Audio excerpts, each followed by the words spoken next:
আওয়ামী লীগকে চূড়ান্তভাবে ব্যান করা হবে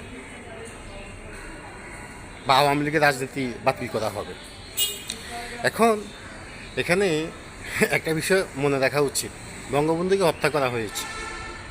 বঙ্গবন্ধুকে হত্যা করার পর দীর্ঘ সময় বঙ্গবন্ধুর নাম পর্যন্ত নিতে পারবে না এমন নিয়মও প্রচলিত ছিল। কিন্তু একটা ব্যাপার কি আমরা কখনো ভেবে দেখেছি,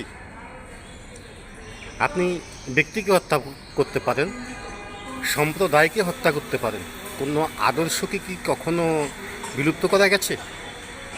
কোনো কালেও যায়নি। আমরা দেখেছি নেলসন ম্যান্ডেলাকে 24 বছর কারাবন্দি করে রাখা হয়েছিল। 24 বছর পর নেলসন ম্যান্ডেলা মুক্তি পেয়ে সাউথ আফ্রিকার প্রেসিডেন্ট হয়েছিলেন। 21 বছর আওয়ামী লীগকে বিভিন্ন কলা কৌশলে আওয়ামী লীগকে ক্ষমতার বাইরে রাখা হয়েছিল। ফ্রিডম পার্টির মতো দল গঠন করে আওয়ামী লীগের অসংখ্য নেতাকর্মীকে হত্যা করা হয়েছিল। আওয়ামী লীগ কি বিলুপ্ত হয়ে গেছে? ফিল্ড মার্শাল খ্যাত আইয়ুব খান আওয়ামী লীগকে কয়েকবার নিষিদ্ধ করেছিল, আওয়ামী লীগ তাতেও দমে যায়নি। এখন দেশে পরিস্থিতি খুবই খারাপ, ভয়াবহ পরিস্থিতি আসছে।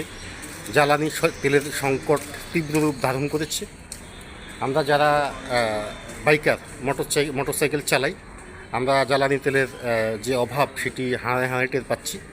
এছাড়াও গ্যাসের অভাব রয়েছে দেশে, বিদ্যুৎ সংকট দেখা দিচ্ছে, খাদ্য সংকট দেখা দিচ্ছে। এই সব আড়াল করার জন্য কি আওয়ামী লীগকে নিয়ে এই যে নাটকীয়তা সেটি মঞ্চস্থ করা হচ্ছে?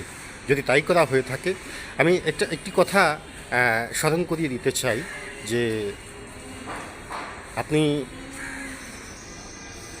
জোর জুলুম করে কাউকে দমিয়ে রাখতে পারবেন, কিন্তু কোনো আদর্শকে মুছে দিতে পারবেন না। কোনো আদর্শকে এদেশের মানুষের মন থেকে, মগজ থেকে বিলীন করে দিতে পারবেন না।